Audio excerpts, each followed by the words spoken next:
महाराज जी को नीचा दिखाऊं या भाजपा का नीचा दिखाऊं, सेवा करना और इस प्रकार के कार्यक्रम करना, आयोजन करना मेरी रगों में है। कलेक्टर साहब ने मेरे को केसी मीणा के नंबर दिए और कहा कि पूछिए। मैंने कहा साहब मना कर कौन करता है? मैंने कहा जाइए नहीं। उन्होंने जाइए नहीं इनको कहा कि पानी फ्री में डालते हैं तो क्या तकलीफ है कि हमारे नगर पालिका अध्यक्ष दिनेश व्यास और अनिल रंगा कई लोगों ने मिलकर के ये कहा कि साहब ये टंकियां पानी बेचता है और मुझे धमकियां मिलती है कि हम देख लेंगे। पोखरण की नगर पालिका राजस्थान के इतिहास में सबसे घोटाले वाली है। नरेगा में घोटाला, लाइट में घोटाला, आवास में घोटाला। गरीब रो रहे हैं जिनके घरों में लगने चाहिए आवास। अच्छा काम करेंगे तो कहेंगे, चाहे भाजपा करे चाहे कांग्रेस करे। मैं आपको गौ माता की कसम खा करके कहता हूं, गौ माता को काट के खाऊं अगर इस प्रकार की मेरी नीयत है तो कांग्रेस पार्टी जिसको टिकट देगी, चाहे विजय व्यास को दे, चाहे रमेश माली को दे,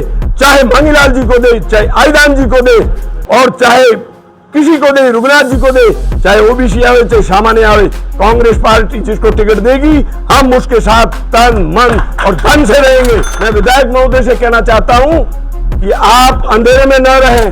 अगर मैंने पानी बेचा है तो मैं ब्राह्मण होने के नाते आपसे वादा करता हूं, वादा नहीं करता हूं, मैं स्वयं कसम खाता हूं भारत माता की कि मैं राजनीति छोड़ दूंगा और राजनीति ही नहीं छोड़ दूंगा, मैं इस जैसलमेर जिले की शरत छोड़ दूंगा।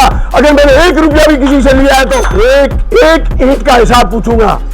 मुझे कुछ भी कर लीजिए, कहीं भी पहुंचा दीजिए, चाहे आप कुछ भी मानने को तैयार हो जाइए, अब बख्शूंगा नहीं इनको। इस काले दाग को धोने के लिए इन सबके काले कारनामों को खोल दूंगा। पोल खोल पार्टी का गठन करके पोल खोल पार्टी का गठन करूंगा और मुझे कोई रोकने वाला नहीं होगा। मेरा तो जीवन वैसे भी अंतिम समय में जी रहा है। प्रतापपुरी जी महाराज जो हमारे वर्तमान विधायक हैं, पोखरण की धजा पर सबसे पहले चरणों के हाथ इस नारायण रंगा ने लगाया। और छोटी सी कोई मोबाइल पे न्यूज चलाते हैं तो शाम को उसके घर पहुंच जाते हैं कि कैसे आए, तो मैं तो चाय पीने आया था। 300 बाई 300 के पट्टे मिल रहे थे। उस वक्त में चेयरमैन साहब क्या कर रहे थे, उन्होंने उसका विरोध क्यों नहीं किया जोधाराम जी के सामने। आलम सागर विकास कमेटी बना करके अच्छे अच्छे नागरिकों को साथ में लेकर के संघर्ष करेंगे और अच्छा बनाते हैं तो हम उनको माला भी पहनाएंगे। वर्तमान में जो पोखरण में जल व्यवस्था जिस वक्त में चरमराई, उस वक्त में गंगाराम भौजी ने नगर पालिका में जो नगर पालिका के प्रतिनिधि भी हैं, पार्षद, उन्होंने किया कि पानी की बहुत बड़ी समस्या है। वास्तव में नगर में, शहर में ना पानी की व्यवस्था बराबर थी न वहाँ थी। तो जब बात चली, राजेंद्र सिंह जी पार्षद और गंगाराम जी मेरे पास में आए कि यार पानी की बहुत समस्या है, अगर कोई टैंकर की व्यवस्था हो जाए तो अति उत्तम हो जाए। कैलाश टेकरी में पानी की बहुत समस्या है। तो सीधी बात ये हुई कि मैं टैंकर की व्यवस्था कर दूंगा। तो मैंने 2 टैंकरों के लिए व्यवस्था की। शुरुआत में टैंकर का ड्राइवर नहीं मिला तो गंगाराम जी भौजी ने कहा कि मैं चला लूँगा, तो उन्होंने चलाया। उसके बाद में जैसे उसके ऊपर कितना सरल विचार था, ये कोई कार्य किसी को नीचा दिखाने के लिए, किसी प्रकार की कोई राजनीति करने के लिए। मैं ब्राह्मण हूँ, मैं कसम खा करके मीडिया के सामने कहता हूँ कि मेरी ऐसी कोई नीति नहीं थी जिससे महाराज जी को नीचा दिखाऊं या भाजपा का नीचा दिखाऊं। सेवा करना और इस प्रकार के कार्यक्रम करना, आयोजन करना मेरी रगों में है, मेरे खून में है। मैंने जो भी, किसी ने कहा कि ये चुनाव के मौके ही ये दानवीर क्यों बनते हैं, तो जिसने भी लिखा मैं उसको जवाब देना चाहता हूं मीडिया के सामने कि 20 साल पहले के रिकॉर्ड उठा करके देख लो, नारायण रंगा ने वही काम किया है। खिला करके खाना हमारी संस्कृति है और मैं जिस खानदान से हूं, मैं कभी किसी के खाने की नियत नहीं रखता हूं। मैं आपसे शुक्रगुजार हूं कि मेरे छोटे से निमंत्रण पर मीडिया बंधु सारे कहने से इस प्रांगण में हाजिर हुए। पहले तो मैं आपका तहे दिल से हार्दिक स्वागत करता हूं, क्योंकि जनता की आवाज सच है कि झूठ, कोई झूठ बोल सकता है तो सच की आवाज सभी के सामने प्रस्तुत करने की ताकत मात्र मीडिया के पास है। तो मैं आपसे ये कहना चाहता हूं कि अभी जो टैंकर चालू किए उस पर हमने ये लिखा कि गंगाराम भौजी जो भाजपा का पार्षद है, राजू सिंह जी जो निर्दलीय हैं, और एक मेरे नंबर भी लिखे कि इन नंबरों पे संपर्क करें और अपने वार्ड के पार्षद से संपर्क करें ऐसा नहीं लिखा कि कांग्रेस के पार्षद से संपर्क करें। तो वो संपर्क करते करते लोग फोन आते गए, हम टंकी डालते गए। उस टंकी शुरू करने के थोड़ी देर बाद में फोन आता है ड्राइवर का मेरे के यहाँ से भरने नहीं देते।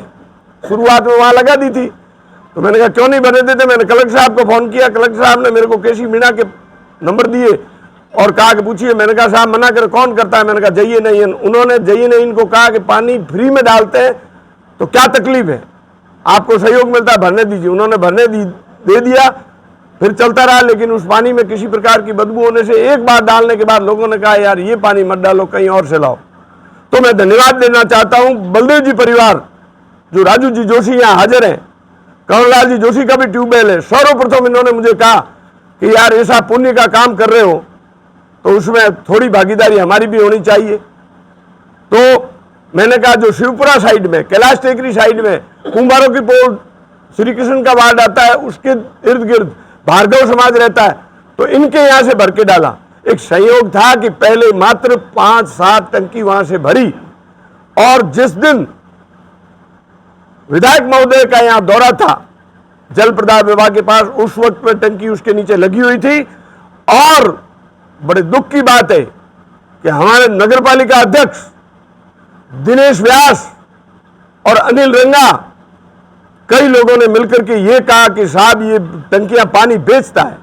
मेरा मुद्दा इस विषय पर ही मीडिया को निमंत्रण दिया गया है कि ये 4 टंकी बेचता है और 1 टंकी RJ55 पे सारा क्लियरिफिकेशन दिया है उन्होंने, और इसको 20,000 से ऊपर लोगों ने सुना है, 400 से ऊपर लोगों ने इस पर कमेंट्स किए। मैं हालांकि मोबाइल में इतना नहीं जानता हूं, लेकिन जब पानी बेचने का कहा तो मुझे बहुत दुख हुआ कि क्या बोल रहे हैं। अरे राजनीति करो। अगर मुझे अय्यन कहता है कि यार हम 2 ट्रैक्टर और लगा देते हैं, या सिरदर्द छोड़ दो ना, आप इसको बंद कर दो। मैंने कहा 1 महीने का संकल्प लेकर के मैंने इसे चालू किया है, 1 महीने तक चलाऊंगा। उसके बाद में यदि पार्षदों का समर्थन रहा कि जरूरत है तो फिर चलेगा।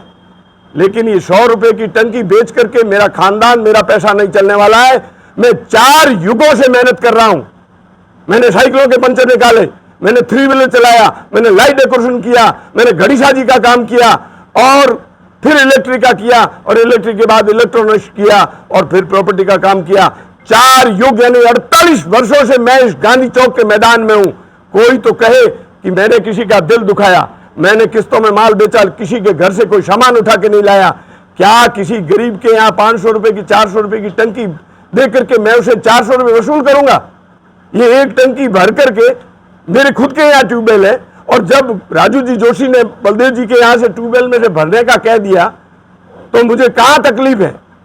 अगर 100 रुपए ही देने तो मैं इतना, अगर ट्रैक्टर कोई पानी से नहीं चलता है, 500 रुपए ड्राइवर लेता है, दिन भर में 1000 रुपए का डीजल जलता है, उसकी मेंटेनेंस है, चाहे टैंकर मेरे घर का है। लेकिन इतनी घिनौनी राजनीति, और पोखरण के नगर अध्यक्ष अगर अपने मुंह से कहते हैं कि ये 4 बेच देते हैं, 2 कर लेते हैं, और फिर उसके बाद हम सफाई देते हैं, और मुझे धमकियां मिलती है कि हम देख लेंगे। अरे क्या देख लोगे? मैंने कोई तस्करी नहीं की है। मैंने साइकिलों की पंचर निकाल करके इस रेट तक पहुंचा हूं, और इनकम टैक्स भरता हूं। सारा काम मेरा साफ है। उसको नपवा देंगे, उस जमीन को करवा देंगे, वो करवा देंगे, और कुछ भी करवा दीजिए। मैंने तो कभी नेता प्रतिपक्ष बन करके किसी के लिए बुरा, कभी RTI और कभी कुछ कहा नहीं। नगरपालिका पोखरण की नगरपालिका राजस्थान के इतिहास में सबसे घोटाले वाली है। कौन सा घोटाला नहीं है? लाइटें कितनी करोड़ों रुपए की खरीदी, और अंत में क्या किया? 100 रुपए के बल्ब लगा कर दिए, सब बल्ब लगा दिए 100 रुपए के। क्या इतनी गरीबी आ गई नगरपालिका के पास? जो लाइटें लगी हुई थी 65, 50, 40 वाट की, उसकी जगह आज बल्ब लटक रहे हैं जो घरों में लगाए जाते हैं। बड़े दुख की बात है। नरेगा में करोड़ों रुपए की परचेजिंग हुई, लाखों रुपए का रंग खरीदा, कहां लगाया? कौन सी जगह पे लगाया? मैंने सिरमारियों की बगीची, रंगों की बगीची, गौशाला और मॉडल स्कूल, चारों का ईओ से अखबार में निकलवा करके विज्ञप्ति निकलवा ली। लेकिन 1 किलो पेंट भी वहां नहीं लगा सार्वजनिक स्थान पे। तो क्यों नहीं सार्वजनिक स्थानों पे जो पेंट खर्च हुआ उसका बतावे लाखों रुपए का हिसाब। नरेगा में घोटाला, लाइट में घोटाला, आवास में घोटाला, गरीब रो रहे हैं, जिनके घरों में लगने चाहिए आवास, वो कहां लगे? हम नहीं बोले, क्योंकि मुझे मुरली मंजुल का वो गीत याद आता है कि माधव मुझे युद्ध नहीं करना, चाहे कायर ही कहलाऊं, क्योंकि आगे बढ़ने के बाद पीछे हटना मेरी खून में नहीं है। मुझे इन्होंने क्या चोर साबित किया है कि मैंने पानी बेचा, मैंने पानी की चोरी की है, 100 रुपए का टैंकर भर के मैंने गांव में बेच दिया। अरे कुछ अच्छी राजनीति करो। मुझे कई लोगों ने कहा कि आपने महाराज का ऐसे कैसे कहना नहीं चाहिए था कि भाई ये सीवर लाइन और पाइपलाइन का काम लाया महाराज, जो बजट लाए सराहनीय। क्यों नहीं कहे? अच्छे काम को अच्छा कहने की ताकत है हमारे में। दुश्मन घाव तो दुश्मन का भी सराहना चाहिए। तो कोई गलती नहीं की है, अच्छा काम करेंगे तो कहेंगे, चाहे भाजपा करे चाहे कांग्रेस करे। मेरे किसी पार्टी का ऊपर टैटू खुदा हुआ नहीं है। कांग्रेस से बिलोंग करता हूं, कांग्रेस में रहूंगा, जीऊंगा जब तक रहूंगा। कांग्रेस पार्टी सबको लेकर के चलने वाली पार्टी है, गरीबों की पार्टी है, पानी पहुंचाए। दूसरी बात करता हूं कि अगर घोटाला मैंने टंकी बेच के किया है, अगर मीडिया बंधुओं को अपने धर्म की कसम दिलाना चाहता हूं कि आप पोखरण के कैलाश टेकरी, शिवपुरा, जहां जहां पानी की किल्लत थी, उस जगह पे आप जाकर के पूछिए कि जो फ्री टैंक की व्यवस्था की गई थी, उसमें से क्या आपसे 100 रुपए लिए गए, 50 रुपए लिए गए, 500 रुपए लिए गए, या मेरी ट्रैक्टर का ड्राइवर चलाने वाले ने उनसे एक गुटके की पुड़ी खा ली? मैं आपको गौ माता की कसम खा करके कहता हूं, गौ माता को काट के खाऊं अगर इस प्रकार की मेरी नीयत है। तो बात पोखरण की पब्लिक समझने की कोशिश करे। ये चुनावी माहौल नहीं है, मुझे गर्ज नहीं है चुनाव की। कांग्रेस पार्टी जिसको टिकट देगी, चाहे विजय व्यास को दे, चाहे रमेश माली को दे, चाहे मांगीलाल जी को दे, चाहे आईदान जी को दे, और चाहे किसी को दे, रघुनाथ जी को दे, चाहे ओबीसी आवे चाहे सामान्य आवे, कांग्रेस पार्टी जिसको टिकट देगी हम उसके साथ तन मन और धन से रहेंगे। ये मैं आपको कहता हूं। अगर नहीं रहूं तो उस वक्त में मीडिया रिकॉर्डिंग तैयार रखना और मुझे सिद्ध करके बता देना कि आपकी करनी और कथनी में भेद है। हमने टंकियां आज भी कैलाश टेकरी में 3 डाली है। ये बुद्धा राम नाम का व्यक्ति था जिसने फोन किया। मैंने कहा भैया वो सरकार डाल रही है, आप डलवा दो उसे। तो क्या बा, वो तो कहते हैं कि ऐसे टंकी नहीं आती है। तो नहीं आती है तो मेरी टंकी अभी आएगी। बुद्धा राम, कैलाश टेकरी, कीर्ताराम की ढाणी के पास, 72 97 04 51 34, उस पर घंटी लगा कर पूछ लो। आप कहते हो बेचते, आप सोचिए। मैं विधायक महोदय से कहना चाहता हूं कि आप अंधेरे में न रहें। आप 80 रुपए से टेंडर हुआ है, 80 रुपए से एक टंकी 80 रुपए में भर करके उसके घर पर डाल करके वापिस स्पॉट तक आएगी 80 रुपए में। आप सोचिए, पोखरण की जनता जवाब पूछिए कि 80 रुपए में टंकी कैसे डाली जा सकती है। 50 लाख रुपए का टेंडर है जो 1 मार्च से शुरू हुआ। 1 अप्रैल से 1 मई, 1 महीना हो गया टंकियां डालते हुए। 1 मई से 1 जून दूसरा महीना हो गया। 1 जून से 13 जून, यानी कि लगभग 2.5 महीने गुजर गए। 2.5 महीने में अब मात्र 15 दिन शेष है। मीडिया बंधुओं, पोखरण की जनता 25 लाख रुपए का वर्क ऑर्डर हो चुका है, 5 लाख का वर्क ऑर्डर हो चुका है और 20 लाख रुपए का शीघ्र ही वर्क ऑर्डर कागजों में हो जाएगा। 50 लाख रुपए को 3 महीने में पूरा करना है और 50 लाख रुपए को 3 महीने में पूरा करने के लिए 80 रुपए से टंकी होती है और 50 लाख रुपए होते हैं तो 62,500 टंकी डालनी पड़ती है 3 माह में। और 62,500 टंकी 3 महीने में, 1 महीने में टंकी डालनी पड़ेगी उनको। तीसरा ऐसा कर दीजिए और तीसरे ऐसे के बाद में 1 महीने का कर दीजिए और 1 महीने के बाद में 1 दिन की कर दीजिए। 700 टंकी प्रतिदिन डालनी पड़ेगी। एक ट्रैक्टर, मैंने पूर्व में भी टैंकर चलाया जब मैं पैसों से काम करता था, लेकिन वर्तमान में नहीं करता हूं। ये तो मात्र राजू सिंह जी और गंगाराम फौजी की वजह से। और लोगों ने कहा कि पानी की बहुत किल्लत है, क्योंकि हम जो चुनाव लड़ते हैं हमें भी तो लोग कहते हैं कि हमारे ये पानी डालते ही नहीं है। तो हमने शुरू किया 700 टंकी। बंधुओं सोचिए, 700 टंकी डालने के लिए एक ट्रैक्टर यदि 10 टंकी डालता है तो 70 ट्रैक्टर चाहिए। 70 ट्रैक्टर नहीं है तो इनको 20, 25, 30, 50 ट्रैक्टर लगावे तो ये 700 टंकी डले प्रतिदिन। और 700 टंकी प्रतिदिन नहीं डलती है तो फिर इनका पेमेंट कैसे होगा। और दूसरा विचार का विषय है कि 80 रुपए में टंकी डाली ही नहीं जा सकती। क्या टेंडर लेते वक्त अधिकारियों के बीच में, अफसरों के बीच में ये बात नहीं चली कि 80 रुपए में टंकी कैसे डालोगे भाई। कल कोई सीमेंट का ऑर्डर ले और 150 रुपए में सीमेंट का कट्टा सप्लाई की बात करे तो कैसे देगा। कल कोई 15 अगस्त 26 जनवरी को लड्डू बांटने के लिए कह देगा मैं 100 रुपए किलो लड्डू दे दूंगा, तो क्या वो बेसन और प्योर घी के लड्डू बना करके देगा।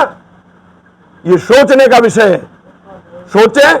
मैं आपसे वादा करता हूं कि आप मेरे टैंकर डाले हुए हैं, उनकी जगह जांच करके और पता लगाओ कि मैंने कहां पानी बेचा है। अगर मैंने पानी बेचा है तो मैं ब्राह्मण होने के नाते आपसे वादा करता हूं, वादा नहीं करता हूं, मैं स्वयं कसम खाता हूं भारत माता की कि मैं राजनीति छोड़ दूंगा। और राजनीति ही नहीं छोड़ दूंगा, मैं इस जैसलमेर जिले की शराब छोड़ दूंगा। अगर मैंने 1 रुपया भी किसी से लिया है तो डूब मरने की बात है। अरे कोई सेवा करता है तो वो भी उनको अच्छा नहीं लगता है। क्या तकलीफ है उनको। मैं किसी को नीचा दिखाने के लिए नहीं करता। अरे कोई लिखता है कि तो चुनाव की दौर है इसलिए ये करता है। अरे चुनाव से पहले इतिहास उठा करके देख लो। मैं मुंह से कहना नहीं चाहता कि मैंने 20 साल पहले क्या किया। 20 साल पहले भी गीता भवन का बरामदा नारायण रंगा जिसपे शिलालेख नहीं लगा है, जयनारायण जी की मूर्ति लगाई उसमें भी शिलालेख नहीं लगा है, कटा हुआ पड़ा है। ये इस बात की गवाह है, अहंकार नहीं है कि मुझे इतना शौक नहीं है कि एक बाल्टी लेकर के यूं मुंह करके पौधे को पानी डालते हुए फोटो खिंचवाऊं। कभी नहीं खिंचवाया। गौशाला का 6 साल से संचालन करता हूं, लेकिन किसी के आगे किसी ने दिया तो लिया, लेकिन कभी छोटे बछड़े को गले में लेकर के गौ माता की जय हो इस प्रकार का फोटो नहीं खिंचवाया। खिंचवाने की जरूरत क्या है। गौ माता हमारी है, एहसान किस पे करते हैं। मां की सेवा करते वक्त कोई फोटो खिंचवा के मोबाइल पे चढ़ाता है क्या। जवाब लो इस बात का। यदि अपनी मां की सेवा करते हुए कोई मोबाइल पे फोटो नहीं चढ़ाता तो फिर नारायण रंगा गौशाला का अध्यक्ष बन करके और अपना प्रचार प्रसार करने का कोई हक नहीं रखता। बात विचारणीय है। मुझे चोर कहा गया है। अरे हमने नगर पालिका को कभी चोर नहीं कहा। कहा गया पोखरण के सारे शौचालय देख लो, उनकी हालत देख लो, एक कट्टा सीमेंट का नहीं लगा पोखरण में, लाइटें गायब, सारा हिसाब किताब गायब। एक एक ईंट का हिसाब पूछूंगा। मुझे कुछ भी कर लीजिए, कहीं भी पहुंचा दीजिए, चाहे आप कुछ भी मानने को तैयार हो जाइए, अब बख्शूंगा नहीं इनको। हद हो गई। आक्षेप लगाते तो कोई ढंग का लगाते यार। मैं टंकी 4 बेचता हूं, 1 डालता हूं। ये बैठ करके विधायक महोदय को पोखरण के नेतागण समझाते हैं और इस सभी वस्त्रों पर काला पोतने की कोशिश करते हैं। इस काले दाग को धोने के लिए इन सबके काले कारनामों को खोल दूंगा। पोल खोल पार्टी का गठन करके पोल खोल पार्टी का गठन करूंगा और मुझे कोई रोकने वाला नहीं होगा। मेरा तो जीवन वैसे भी अंतिम समय में जी रहा है। मैं सबकी एक एक का हिसाब पूछ लूंगा। पालिका का पैसा किसी के बाप का नहीं है।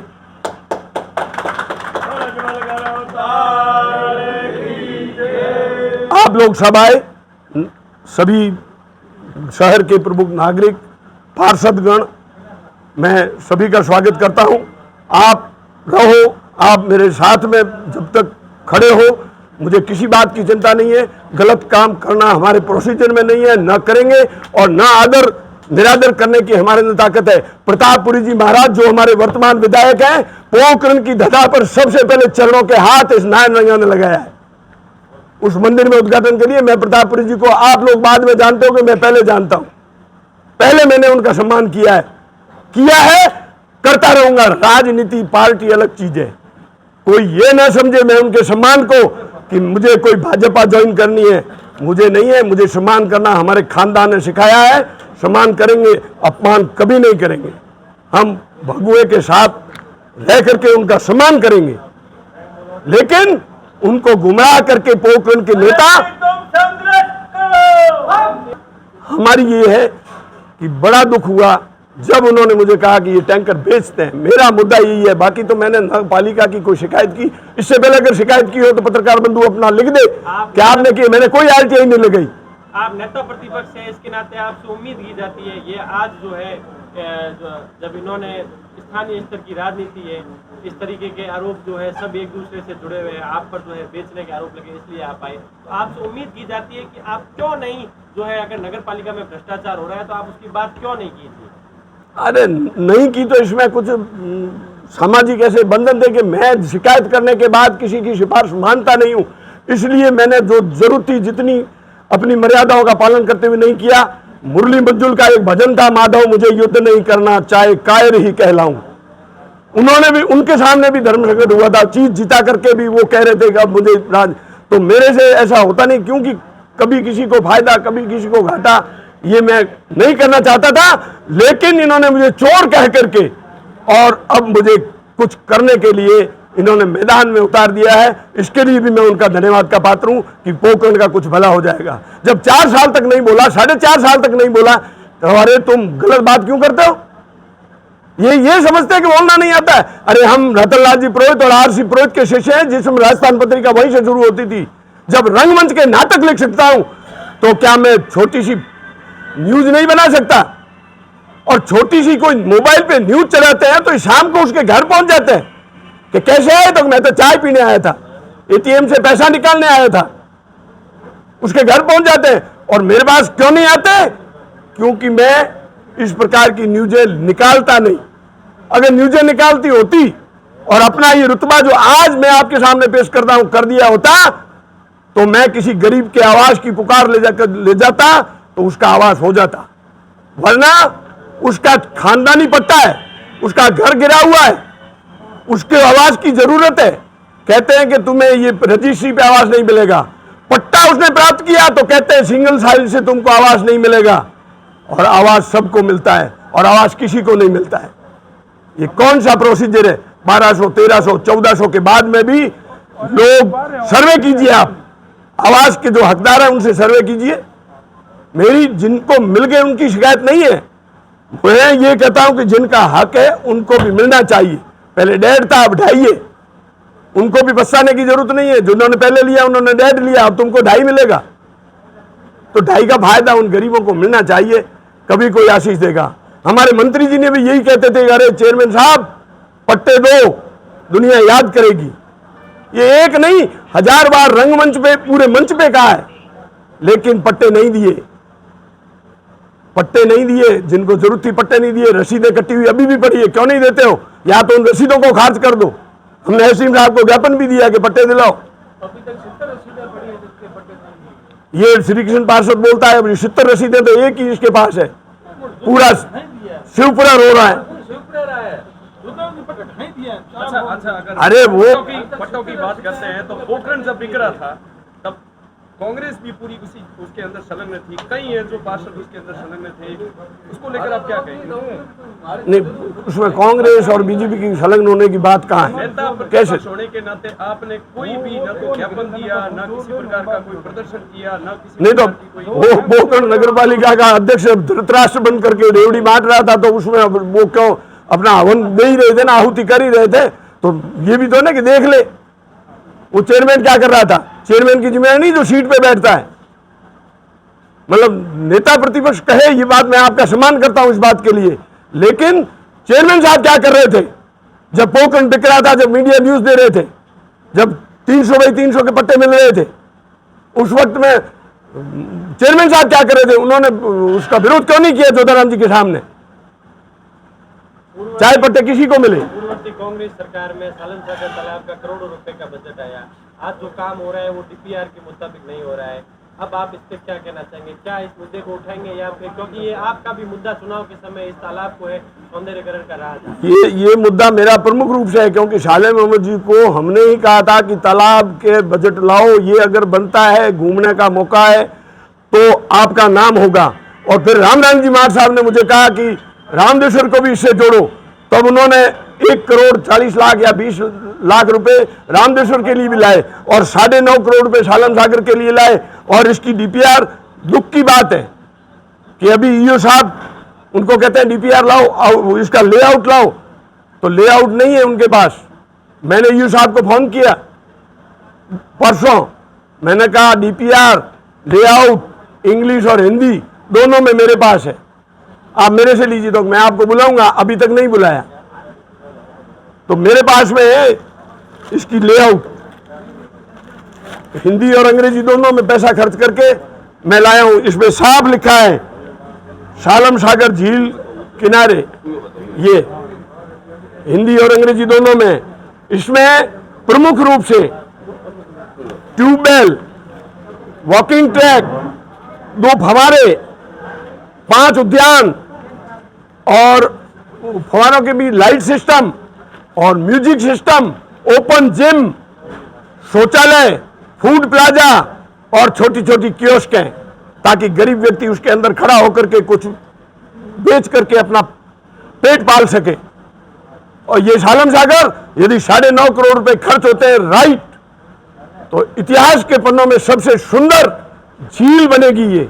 इसमें जितना सालम सागर, उसमें एक छोटी सी और सालम सागर बनाया है, ताकि कोई गंदा कचरा पानी कोई डाल देता है ला करके, वो ईश्वर गौरा जो डालने का प्रक्रिया है, मिट्टी या गणेश विसर्जन, उसके लिए तक भी उन्होंने चिंतन करके बनाया है। यहाँ सेल्फी पॉइंट है, ताकि यहां खड़ा होकर के लव पोखरण और पीछे से किला आ जाए।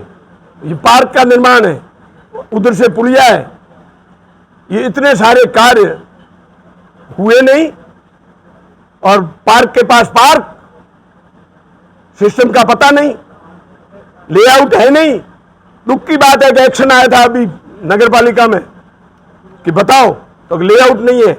मैंने ईयू साहब को शाम को फोन किया, मैंने कहा सुना है आज आए थे एक्शन साहब, तो आए थे, वह क्या हुआ? तो लेआउट हमने कहीं से मंगाने की कोशिश की है, तो मेरे को पता नहीं था कि इसमें लेआउट इंक्लूड है। तब मैंने रात को देख करके सुबह मैंने फोन किया कि लेआउट मेरे पास है। मेरे जैसे को अंग्रेजी नहीं आती, मैंने हिंदी मंगवा दी, ताकि पता चल जाए कि कहाँ चेयरें लगेगी, कहाँ बेंचें लगेगी, कहाँ पटाखिए पड़ेंगे। नीम का पेड़ 10 तो 830 रुपए से, इतनी तक का खुलासा है। और 1 करोड़ रुपए से ऊपर की ये जो लाइन चल रही है, ये अंडरग्राउंड होगी, और इसके ऊपर डेकोरेटिव पोल लगेंगे, वॉकिंग पथ बनेगा, 5 उद्यान बनेंगे। इसकी सारी जानकारी अप टू डेट है, बस करने की जरूरत है। मैंने ईयू साहब को कहा कि लेआउट प्लान के हिसाब से काम करे तो साहस है, वरना इसके अलावा अगर काम किया और इसमें किसी प्रकार का आपने किया तो आप तो कहीं भी जाओगे यूं ही लगोगे। राज तो बदलते रहते हैं, बदलेंगे आप तो नहीं। मैं आपको विश्वास दिलाता हूं कि मैं लेआउट के अनुसार ही वर्क होगा तो उसी का पेमेंट करूंगा। मैंने तो कहा नहीं कि भी क्या है, मैं तो यही कहता था, तो वो तो यही कहते हैं कि अभी तो हमारे पास लेआउट प्लान है ही नहीं, डीपीआर हमारे पास है ही नहीं, तो काम कैसे चालू? लाखों रुपए लगा दिए, काम कैसे चला? बड़ी सोच का विषय है। सालम सागर के बारे में बिल्कुल सालम सागर विकास कमेटी बना करके अच्छे अच्छे नागरिकों को साथ में लेकर के संघर्ष करेंगे, और अच्छा बनाते हैं तो हम उनको माला भी पहनाएंगे। ठेकेदार कह रहा है कि जो तालाब से जमीन है, उसमें 15 बीघा जमीन कम पड़ रही है। 15 बीघा कम पड़ रही है तो उसको खींच के निकालो कहीं से, कोई कोयरिया खोद दो, कोई स्कूल खोद दो। और क्षेत्र दिया हुआ, उस क्षेत्र में से 15 बीघा जमीन है, भूमाफिया ने उसमें कब्जा कर लिया है। नहीं, भूमियाफियों ने कब्जा कर लिया है ना, तो उसको कब्जे को हटाना भी तो सरकार का काम है, नगर पालिका का काम है ना। हटाओ, जो जिन्होंने कब्जा किया उसको हटाओ, चाहे वो कुछ भी बना हुआ है। तालाब पे चहूं और जिसका भी कब्जा है उस कब्जे को हटाओ, उस हटाने में हम साथ हैं। चाहे वो मेरी बिल्डिंग भी कह दे कि ये तुम्हारे अंदर आती है, आप हटाइए। मैंने अपनी चिताब हाथों जलाई, देख देख लगते मैं हंसता, तू क्यों रोता? भाई उसमें भी मुझे कोई दुख नहीं है। मुझे धमकियां देते हैं कि साइलेंट हो जाओ वरना हम इसकी पैमाइश करवाएंगे। अरे करवा दो यार, पैमाइश से ही तो बनाया है, इसका कन्वर्सन भरा है लाखों रुपए, इसका हिसाब किताब है, और 40 साल पहले बनाया है। मुझे देते हैं, मैं इस बात पे बात नहीं करना चाहता था, फिर भी आपने प्रश्न कर दिया तो कर लिया। बाकी गौशाला बनी है तो उसको हटाओ, स्कूल बनी है उसको हटाओ, और कहीं कमरे बने हैं, जो भी बना है, मैं किसी के कहने को नहीं, सबको हटाओ। चाहे जो उसमें 15 रुपये बीघे की पूर्ति होती हो, तो उसमें जो जो जमीन पटवारी रिकॉर्ड में उसको रेड लाइन से अंकित करो और उसको हटाओ, और पूरा सालम सागर 50 बीघे है तो और 40 बीघे है तो 65, उसको पूरा कर दो। उसमें हम किसी प्रकार की उसको सहयोग करेंगे। करो। अच्छा, अगला आपका कदम क्या रहेगा? जो आरोप आपके ऊपर लगे, आपने प्रेस वार्ता की है, अब आगे क्या आपकी रणनीति रहेगी नगर पालिका को लेकर या पोखरण शहर को लेकर? रणनीति यही है कि मैंने आपको काम सुपुर्द किया है, पहले तो आप अपने मीडिया पत्रों पे, मोबाइल पे, अखबारों पे ये सिद्ध करो कि हमने सर्वे किया, उसमें हमें कहीं कोई व्यक्ति नहीं मिला जिसने कहा हो कि नारायण निंगा ने फ्री टैंकर डाले, उसमें इन्होंने 100 रुपये, 400 रुपये, 500 रुपये हमसे लिए। ये क्लियरिफिकेशन हो गया, खेल खत्म। उसके बाद में हम देखेंगे कि नगर पालिका और सालम सागर कार्य जो हो रहा है वो सुंदर होगा, उसकी तारीफ करेंगे, सुंदर नहीं होगा तो उसके लिए संघर्ष करेंगे।